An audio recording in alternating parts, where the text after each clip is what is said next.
Live from the BDN Studios, it's Bang and Dang. That's awesome. If you don't like that, then You ain't black. All right, welcome back to Outlaws, Gunslingers, Mafia edition. We're running it back with some more Lucchese's. Uh-oh, Lucchese.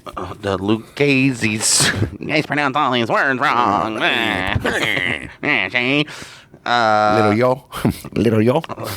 We got two bosses, acting bosses, for Vic Amuso.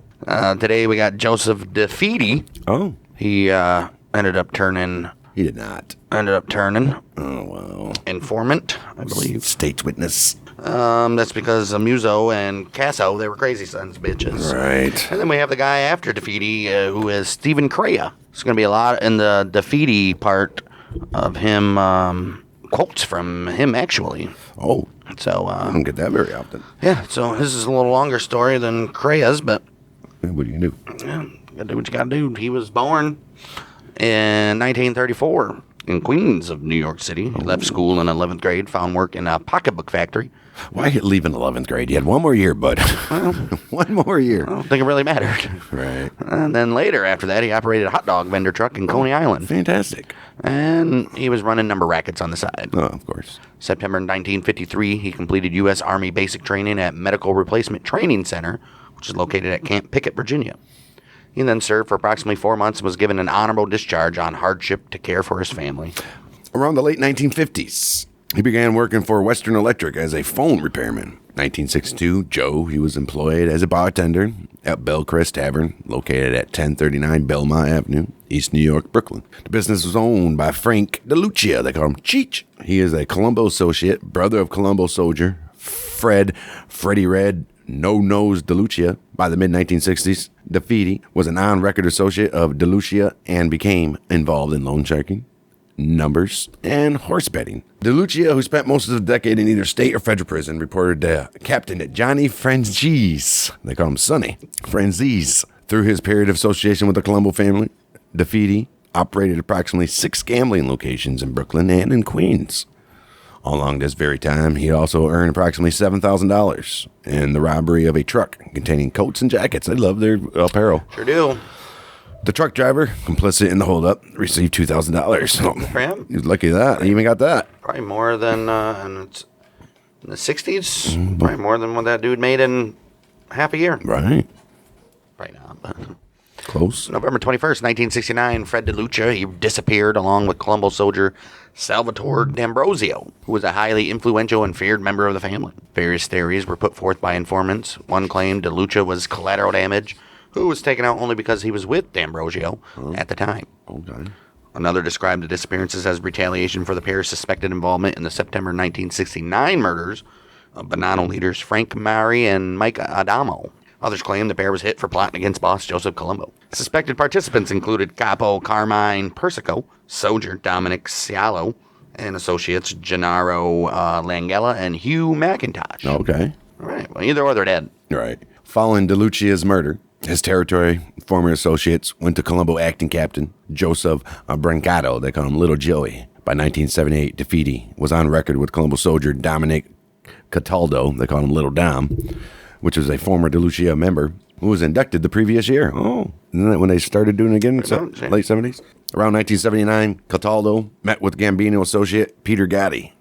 They did that at Kennedy Inn in the Queens. Others present included Colombo associates Joseph DeFede and Joseph Scopo. DeFede later testified. It was around 79 or the early part of 80s.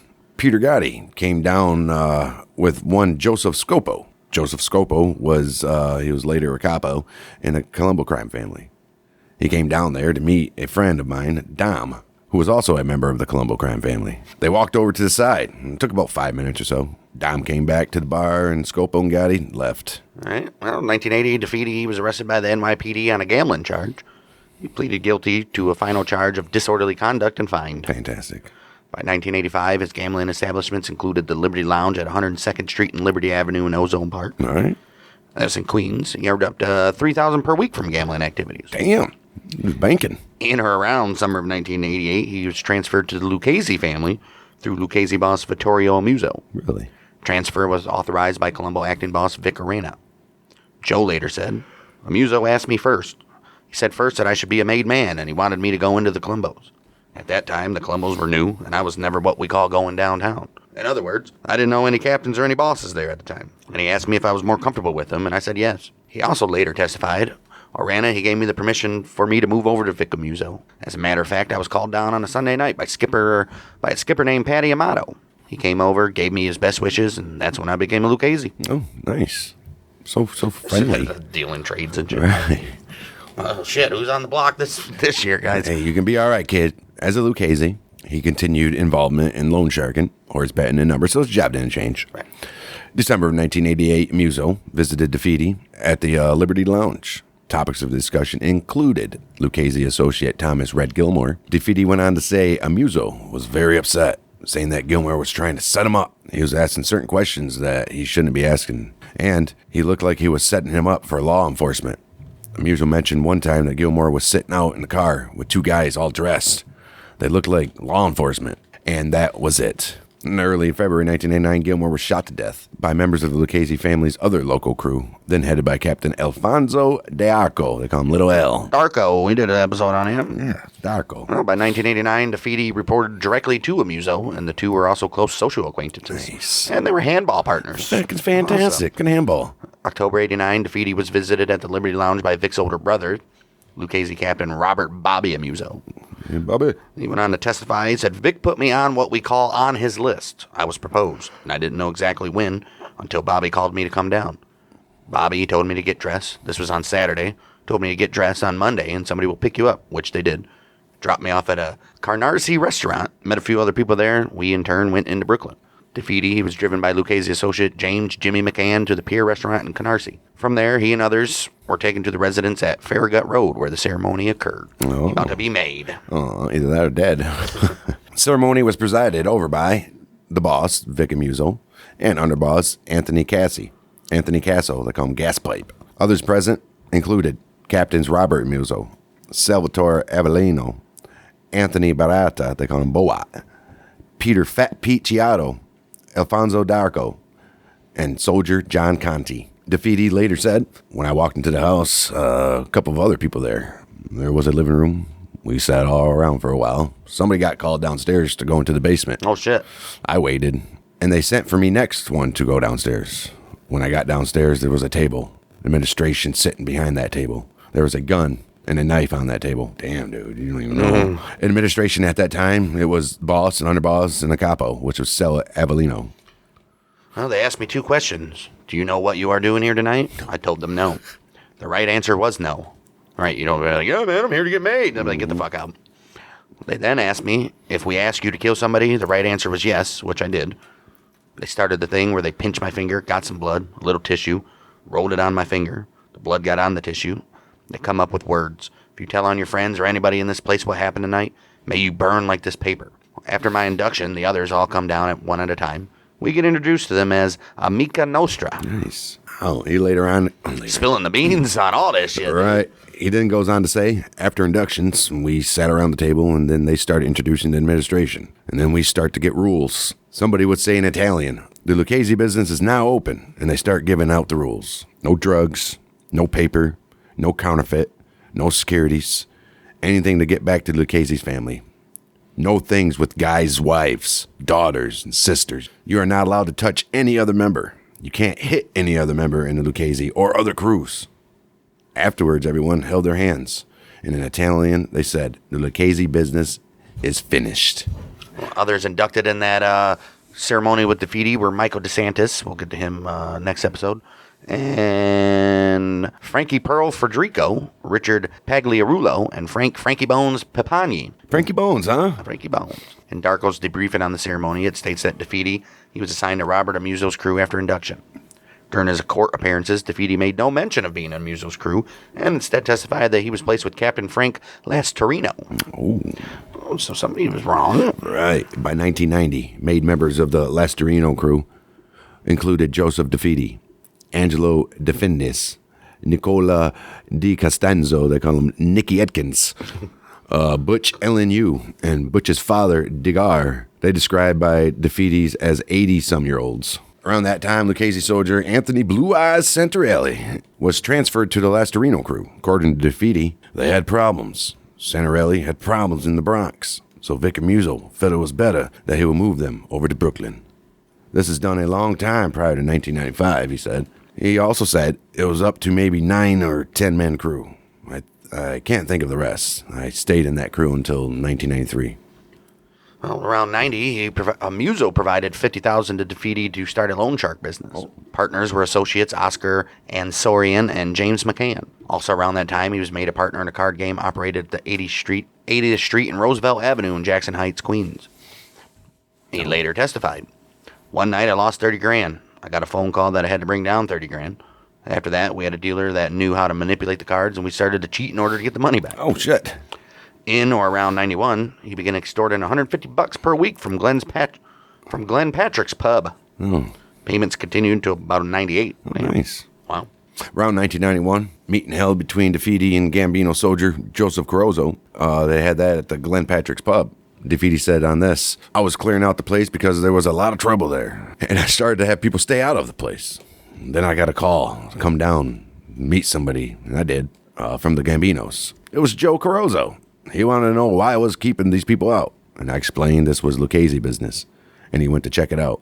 He came back, he agreed, and that was the end of that." Yeah, get out of the fuck out of here, Joe Carozzo. Right. He's like, "You're right." Well, around 1991, he was transferred to Captain Richard Pagliarulo. He stated, "I went up to one of his restaurants to have lunch, and he was there. A few people there. He got me off to the side. He introduced me to another inductee, Whitey Capello.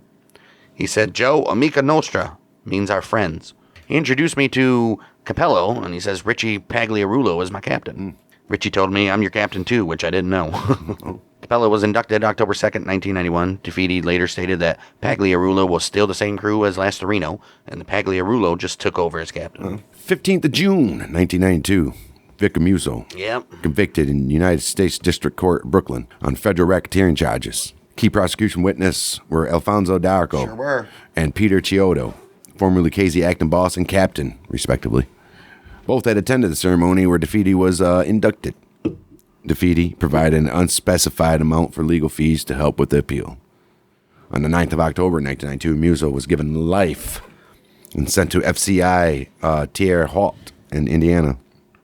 DeFede went on to visit Amuso 37 times. You think they wouldn't allow that since they know he's in the mob? Right. Well, on or around February 17, 1993, DeFede purchased a horse betting parlor, which was located in Astoria, Queens, from Chris and George Remini. All right. March 17, 1993, the parlor was raided by the NYPD. Following the raid, DeFede and two others met with previous owners and attempted to get their money back, as he felt the parlor was under police surveillance at the time of the sale. Oh, wow. During the confrontation, Louis the Albanian pulled a pistol on DeFede. The argument immediately ended, and DeFede went to Nicky DiCostanzo for permission to murder the Albanian.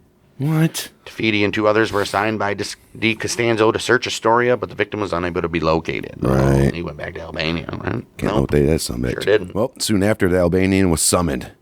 He was summoned to meet with DeFede at a Brooklyn social club owned by Lucchese soldier Angelo DeFede. Others present, Captain George Conte, they call him Goggles. Soldier Frank Gioia Jr. Gioia, he later testified. DeFede said, "I'm going to call the guy in. The guy wants to apologize. If I take his apology sincerely, we'll call it off. If not," he said, "we'll kill him." So we set it up that day in Angelique's club, and we were behind the bar drinking coffee, waiting with guns and silencers. Joe DeFede was facing us while Charlie was apologizing to him. Joe accepted the apology and basically gave us the nod that, we didn't want to go through with it. Around mid-1993, the Lucchese family formulated a plot to break underboss Anthony Casso out of federal prison. Co-conspirators included Captain Georgie Neck Zappola, Acting Captain George Conte, soldiers Jody Calabrese, Gregory Whitey Capello, Joe DeFede, James Froggy Galeone, Frank Gioia Jr., Frank Papagni, and associates Frank Skippy DePietro and Mario Gallo. Skippy? Gioia, he later testified, basically Gas wanted us to, while he was being transported from prison to court, we were supposed to go and hit the vehicle he was in. Uh-oh. He had a handcuff key around his neck. What? And we were supposed to take him to the car and escape. It was called off after the families got wind of it. Oh. After the other families. Right.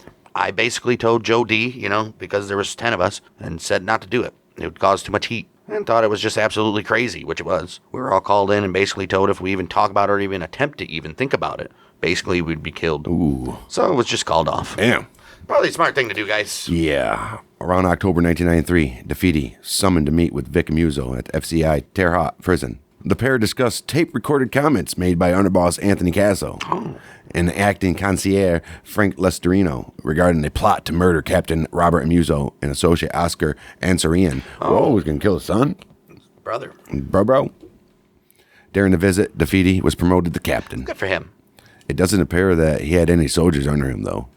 But he was given the responsibility of carrying messages from Amuso to the family. Yeah. DeFede, he was Might have also been the only one that was allowed to meet with him. right. DeFede, he was also designated the head of a 3-member administrative panel.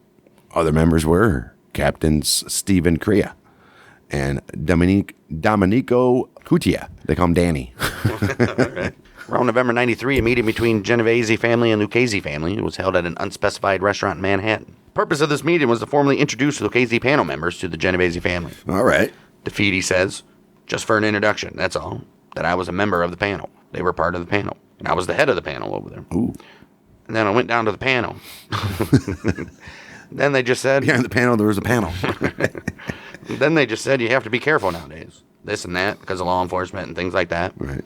After that, maybe an hour or so, we were gone. Yeah, especially after Gotti and his stupid shit. April 1994, DeFede met with Vic Amuso again at the prison. During the meeting, DeFede and Steven Crea were appointed acting boss and acting underboss, respectively. Look at that. DeFede was ordered to demote Anthony Casso, Anthony Barata, and Frank Lestorino to soldier, and to meet with each family captain and pass along news of the demotions. Ooh, dude. Take over boss and everybody's, they're going to hate you. Poor guy. Immediately demote Anthony Casso was the underboss. Right. Oh, man. By May 1994, DeFede was in charge of dropping off Lucchese family money for Amuso. Wow, it was acting boss. Boss, and you're dropping off money. All right. The drops were made on the 15th of each month. Approximately $13,000 was left at the Surfside Motel on Cross Bay Boulevard in Howard Beach, Queens. The business was linked to Amuso's brother Bobby, who died that September. Poor guy. Around summer of 94, DeFede, he met with Bonanno underboss Salvatore Vitale regarding a dispute over associate of Lucchese soldier George Conte. Oh, man. DeFede says there was a discussion about an individual that belonged to George, who was a made man with the Lucchese's, and they tried to put a claim on it. Oh. When we discussed it, I finally gave them the man. Sent the message out to Conte, and Conte gave him up. He was in the drug business. Ooh. Bye, whoever this associate is. Gots to go. Fall 1994. Sit down between Gambino and Lucchese families was held at Gramercy Park Hotel on Lexington Avenue in Manhattan. The purpose of this meeting, resolve dispute involving Manhattan Garment Center. DeFede says this, Vic Amuso, he made the complaint about there was a one Sidney Lieberman, an associate of us, giving more work to Tommy Gambino and taking away his work. Well, and just his personal problem that I was supposed to handle. Nothing to do with the Casey family at all, except for Vic. The matter seemed resolved because the next time I went to see Victor Amuso, he never complained after that. Well, you did your job, bud. Right. In 95, he prevented a bagel store opening in the area of Howard Beach, Queens. The store was potential competition for a shop operated by Lucchese soldier Louis Dodone. Makes sense. Dodone. DeFede says, Neil Colello, he came over to me. I told him to go down to that store and tell him that he can't open. They reached out for someone. It so happened to be a Lucchese member. I found out later on. I told them they can't open it. And they didn't. Oh, nice. Look at that. 1997, Amuso, DeFede, acting underboss Steven Crea, concierge Luis Dodone, and associate Thomas Padavona. They became partners in an Advantage funding factoring business. What? Okay. DeFede later testified, it's like loaning money to business people, where you have collectibles. In other words, you give $100,000, there is $100,000. If they don't come up with the money, we have available to us $100,000 worth of goods. Whatever.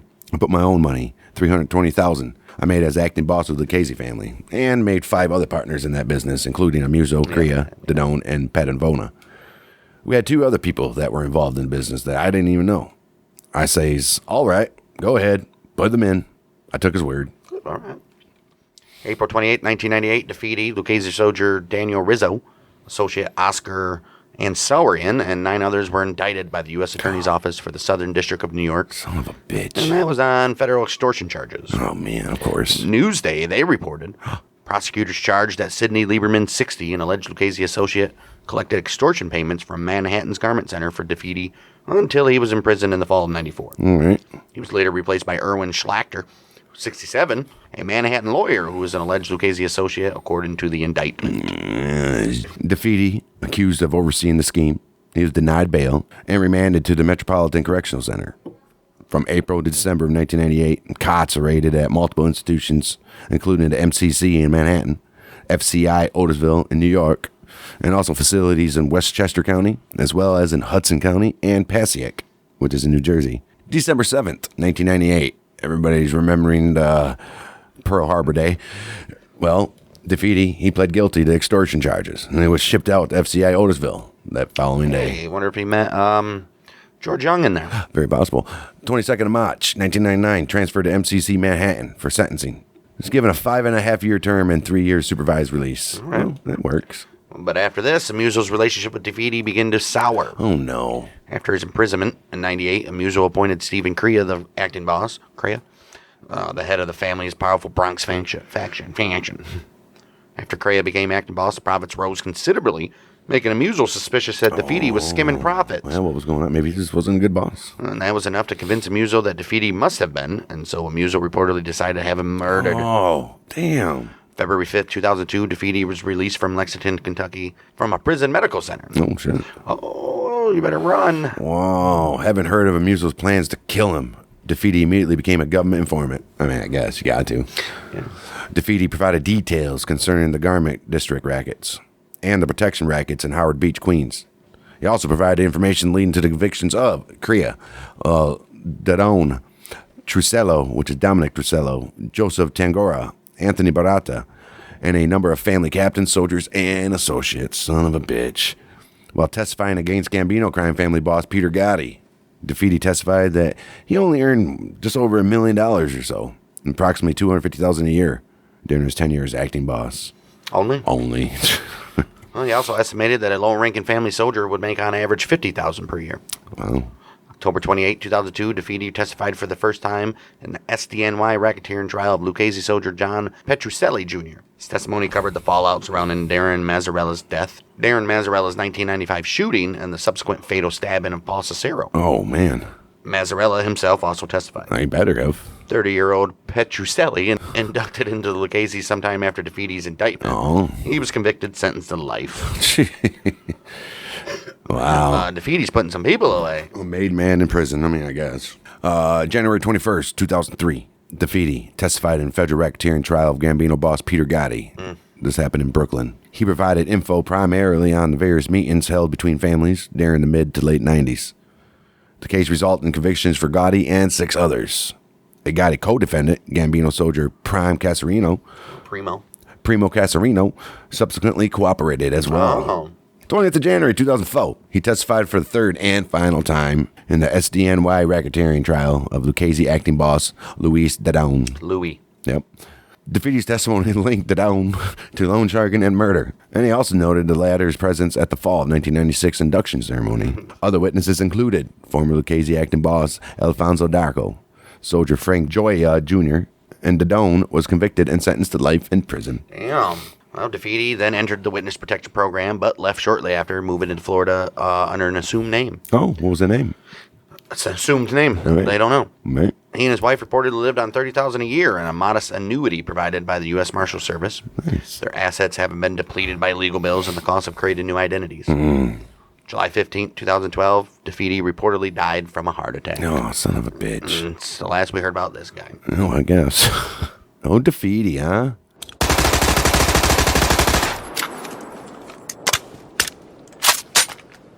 All right, that's going to lead us to Steven Crea. He was the underboss and then acting boss at one point until he eventually got sentenced August 2020 To life in prison. to life for moita and racketeering. He would have got the life for racketeering, not murder. Ain't that Right. fucked up?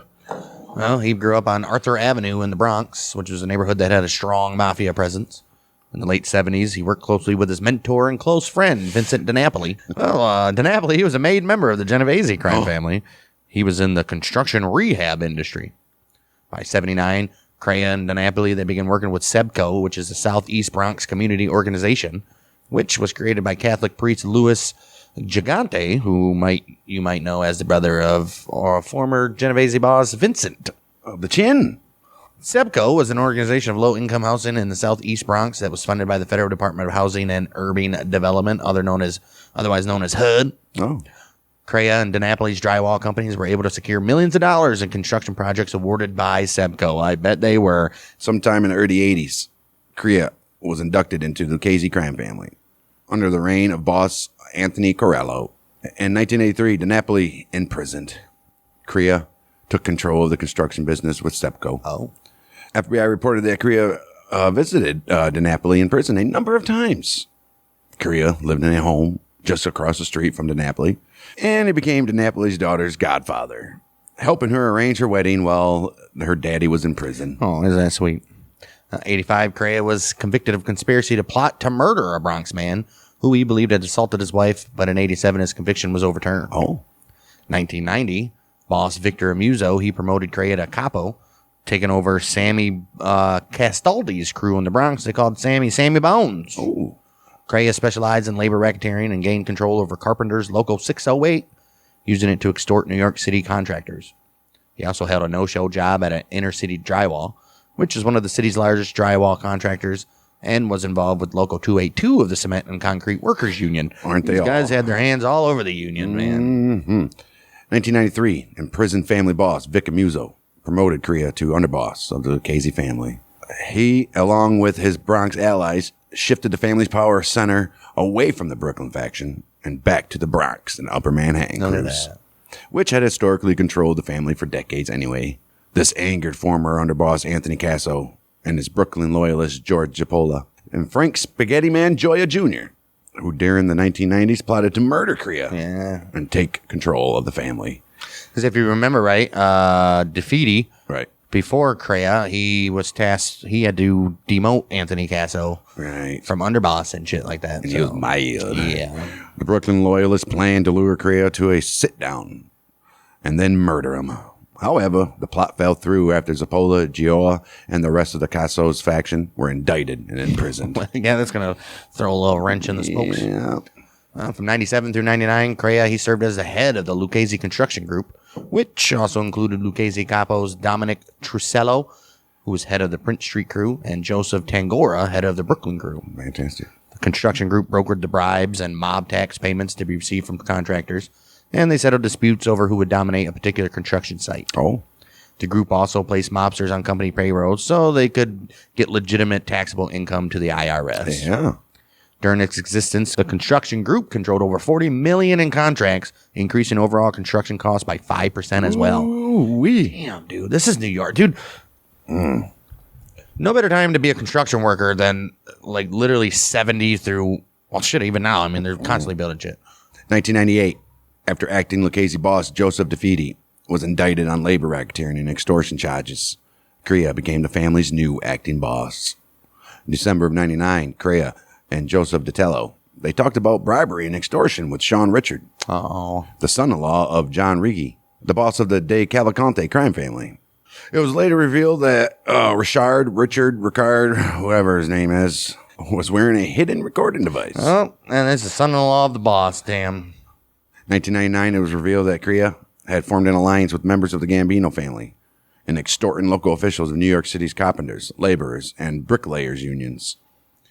September 6, 2000, he and other members of the Lucchese Construction Group were indicted in New York on state enterprise corruption, labor racketeering, extortion, and bid rigging charges. Ooh, can't do that. The DA charged that these schemes had systematically siphoned off millions of dollars from both public and private construction projects. Specifically, Crea used mob associates to extort building contractors who wished to receive rights to no-bid jobs or wanted to reduce the number of union members on their payrolls. They can't do that. Not going to happen.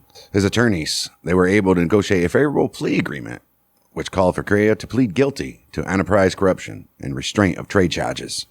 And in January 2004, he received a 34-month prison sentence. That's not so bad.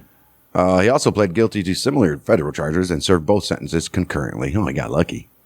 Bam. 24th of August, 2006. Released from prison with Served parole. a year and a half. He had parole restrictions that prohibited him from associating with other mobsters as usual and union officials. Oh. November 17, 2009, Crea's parole restrictions expired. He's free to be a criminal again. Right. Since his release, it was speculated that he would take over the Lucchese crime family when his parole was up. In March 2010, the FBI observed at a Brooklyn social club Crea meeting with capo John Castellucci. July 2014, Jerry Capecci reported that Vic Amuso remains the official boss, while Crea serves as acting boss. Amuso's not giving up that power, man. Right. When the United States Attorney's Office in Manhattan arrested him in 2017, they alleged he was the underboss of the family. Okay. I mean, he made it. Well, 10 May years. 31st, 2017, he was indeed indicted and held without bail for racketeering, fraud, and murder conspiracy. Oh, man. The indictment built on charges previously filed against a reputed Lucchese soldier and associate in February of 2017. And that's with the murder of Michael Meldish in the Bronx on November 15, 2013. Matthew Madonna, Crea, and his son, Steven Crea, they were charged and suspected of serving as co-conspirators in the Meldish gangland execution. Come on, man. You got to be behind the scenes on this shit. Crea is also accused of ordering the attempted murder of Bonanno crime family associate. The FBI also accuses Crea of giving his approval of one of his underlings driving to New Hampshire in an attempt to find and murder an informant. He was personally charged with mail and wire fraud in connection of his skimming involvement with the construction of a New York hospital. 15th of November, 2019, Crea, Madonna, Christopher Londonio, Terrence Caldwell, that's a good one. They were all convicted in White Plains Federal Court, executing the murder of East Harlem Purple Gang leader, Michael Meldish. The old Purple Gang. Well, no affiliation. Right. August 27, 2020, Crea sentenced to life, along with a $400,000 fine and the forfeit of $1 million. Oh, that's it. Dude had more than $1 million. Well, after his 2020 imprisonment for the murder of Meldish, he was demoted from his underboss position, I would assume. Crea was initially incarcerated at the United States Penitentiary Cannon in Pennsylvania. April 2024, it was reported by Jerry Capecci that Crea was seeking compassionate release because he was diagnosed with stage 4 lung cancer. He is currently, as we speak, probably undergoing treatment at Federal Medical Center, Butner, North Carolina. Oh. So he'll be gone soon. Yeah. Yeah, there you go. That's Joseph DeFede and old Steven Crea. Next week we'll have Louis Dodone. They call him Louis Bagels. And Matthew Madonna, who we just heard about, so we know how his story ends. Right. They're two acting bosses. And then we'll probably add on Vic Amuso onto this as well. Maybe. Because this isn't very long as it is. But so yeah, we'll probably wrap up the bosses next week or next month. And then on to a couple underlings. And the ones you guys have probably been waiting for. Old Henry Hill and the Goodfellas guys. So Hank Hill. yeah, basically. Yeah. And that's it for us. We'll see you next week for Remastered. Nope, next week. Very first episode of the Outlaws Motorcycle Club, which we figured out it's going to be about 4 episodes about, right? Yeah. Damn it, Jimmy. Damn it, Jimmy. Found some profiles of some notable members, couple notable leaders. Oh. And obviously we'll cover some crimes in the abroad and the United States as well. So Outlaws, and then we head into Prohibition era remastered series coming up. So we got some Al Capone shit going on. Huh? Got some Bucky Rogers. What was his name? Nucky. Nucky. Nucky Johnson? Nucky Johnson. Yeah, guys like that. and the Florida Gator guy. Right. Yeah. John Ashley or something. Oh, right. Yep, there's a lot of them. So we'll be, got a full slate ahead, and we'll see you next week for some Outlaws MC. Ooh, Vroom, vroom. Where the mother is going to do? Bang, dang.